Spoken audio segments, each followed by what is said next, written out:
I am back in my car 4.5 hours later.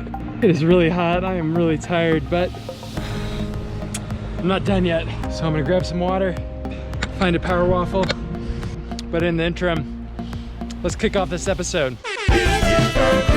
You know what? I'm gonna stop for a second. Last time I had so much fun with this, I want to do it again. This is the Mocko Show. Yeah. All right, this is it. The last big long run in this training cycle. The goal for today is just over 30 miles, trying to get in 7,000 feet of climbing. The heat will be out. It's supposed to get up to 80 today, but guess what? That's 20 degrees cooler than it's gonna be in the canyons. So I gotta get used to this, embrace the heat. I even put sunscreen on because we know we're gonna be out for a long day. I've packed just about everything that I could possibly require. Got my hydration vest, I've got a water bottle, I've got 2 flasks, got about 4 gels, plenty of electrolytes, salt tablets, etc., etc.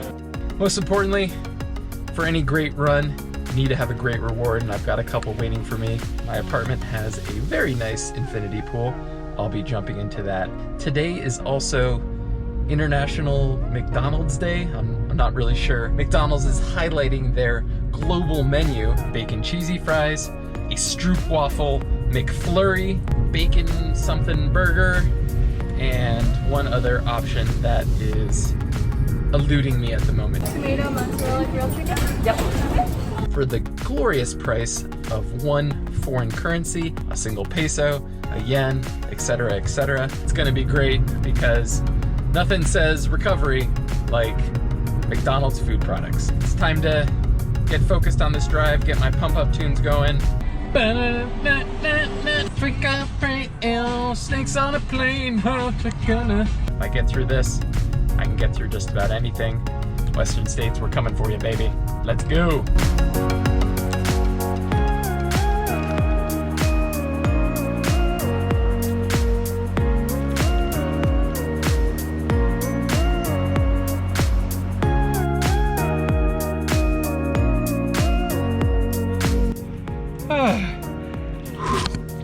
I am back in my car 4.5 hours later. I'm feeling particularly masochistic today. Get back out there for one more climb. If all goes well, I'll be here in less than 10 minutes. Let's get this done.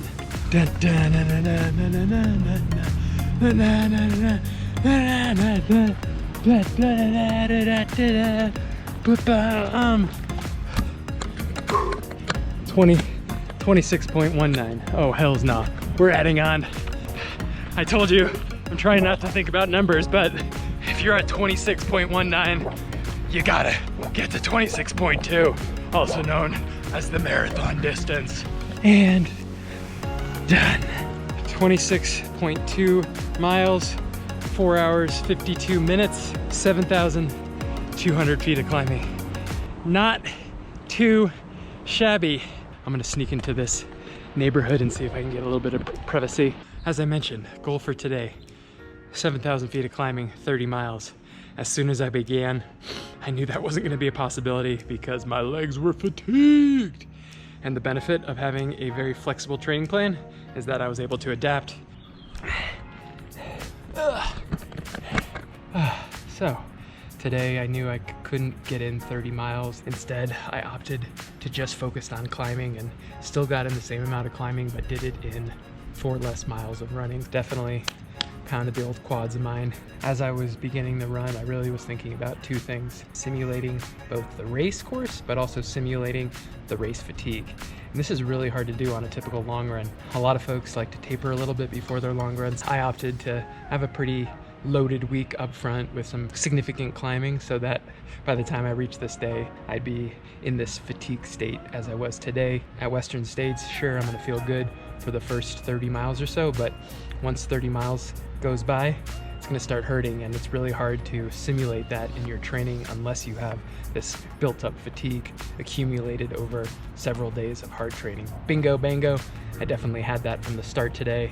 The other thing that I mentioned is simulating the race course. And there was a comment in the last YouTube video that a nice rule of thumb is whatever the elevation gain is during your race, you should try to simulate that per mile in your training. So Western States has 17,000 feet of climbing over 100 miles. You should try to get in 170 feet per mile on average during your training runs. Well, I think this is a pretty solid rule of thumb. It does not apply to every race. The types of climbs in your race and the types of climbs you'll see in your training should average out to look pretty similar, but in a race like Western States, that's not quite the case. The infamous canyon section is not only incredibly hot, but involves a lot of ups and a lot of downs, especially on Devil's Thumb, which is a brutal 2-mile section, not only going down at a really steep grade, but then climbing back up. I don't know a lot of folks who've run that section. I don't think it's a super wise decision. There was some research a while ago that after a certain incline, you really shouldn't be running anymore, and this certainly qualifies. If you burn your wad that early in the race, you're gonna be hurting pretty significantly. And guess what? After that, you're only 60 miles into the race. And two, while it's great to try to average the same elevation that you're expecting on race day, it's better to actually break up the course into segments and simulate each segment on different days. So today was that middle mile 40 to mile 60 section. On Sunday, I'm gonna try to do what feels closer to the last 30 miles of the race, significantly less climbing, significantly more runnable terrain, and we'll see how my body adapts. You could look at today and say, wow, that was a failure. I don't even know what 5 hours for a marathon averages per mile, but it's not very quick. A lot of folks underestimate the power of the power hike. The ability to hike efficiently at a quick pace, you can save so much energy. You'll have that energy saved up for the runnable sections, for the downhills, and can make up significant time in the latter stages of the race. It's not something you necessarily need to do from day one of training, but especially in that last month, it's a great opportunity to get in that power hike. Simulate the fatigue, simulate the course, practice that power hike. I've got 2 minutes before McDonald's opens up, so I'm heading there now. I'll check back in with you guys in a sec once I've gotten my McFlurry and burger. Ladies and gentlemen, look what we are approaching. Woo! The Golden Arches. All right, well, first things first, we gotta figure out what is the best possible deal for me. We've got what appears to be 1 yen, 10 yen, a Canadian cent, and uh-oh, I think we might have lost our peso. Where are you at, peso? Whew! And 1 peso. How much is 1 peso in USD? 1 Mexican peso is 5 cents. 5 Canadian cents is equivalent to about 0.04 US dollars. I think this is going to be our winner. 1 Japanese yen is 1 cent. And away we go. Hey, are you guys participating in the global McDonald's? Like with the international menu? What do you mean? Veronica, it's supposed to be from 2 to 5 today? Oh, awesome, okay. I would get the Stroopwafel McFlurry then. And I will give you this. 1 Japanese yen.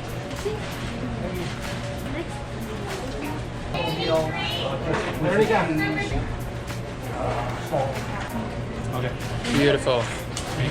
Oh, awesome. That was close. Thank you.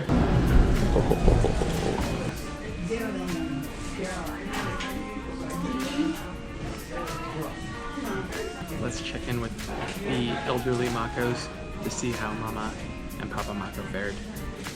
Call Dad Mocko. Hello. Were you successful? Yes, did you see the video? We're in Gallup, New Mexico, coming up on McDonald's International Currency Day. So what did you end up ordering? I had the bacon burger. Very nice. Yeah, I think that was the right call.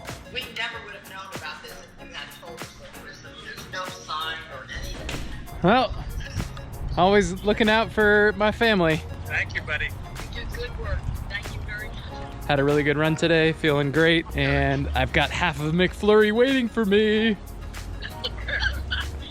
Good for you. Thanks again, Chris. All right, love you. And like that, episode 3 of the Western States Training Talk is a wrap. I've got plenty of McFlurry to finish. I've got a pool waiting for me back at the apartment. It's gonna be a great afternoon.